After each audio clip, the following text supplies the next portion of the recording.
هاي يا بنات، عاملين ايه؟ كام بنوته سالتني عن كونسيلر حلو قوي، الكفرج بتاعته تبقى كويسه ما يدخلش في الخطوط. كام بنوته بتسال نفسها اجيب تورت ولا لوريال ولا اللي ب700. كام بنوته محتاره ما بين التلات كونسيلر القمر دول من مايت سينما. اولا كده عايزه اقولك ان مايت سينما اول ما عملت الكونسيلر دوت واختفى بعد كده. هو بصراحة قمر قوي، من حقه يختفي لانه كان عليه طلب جامد، لان الكفرج بتاعته علت وعالية جدا عن لوريال. وكمان طرت لان كمان سعره ما كانش تعدى 25 جنيه، ولحد ما غلي. وبعد ما غلي بقى تقريبا ب50 جنيه، بس برضو الكفرج بتاعته ما قلتش ولسه واو، وبرضو ناقص في السوق. اما الباندا دوت وهو برضو من مايت سينما حلو جدا، بس الكفرج بتاعته متوسطة، وينفع كمان تعمليه بيز للاي شادو.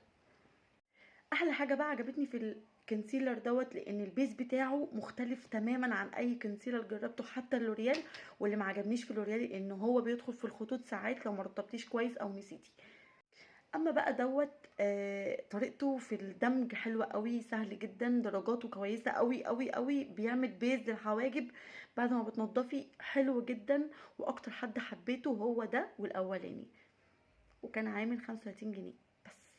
ولو عجبك الفيديو بتاعي ما تنسيش اللايك، وكمان حركة الاكسبلور، وقولي لي اعمل لك ريفيو عن ايه تاني يا قمر.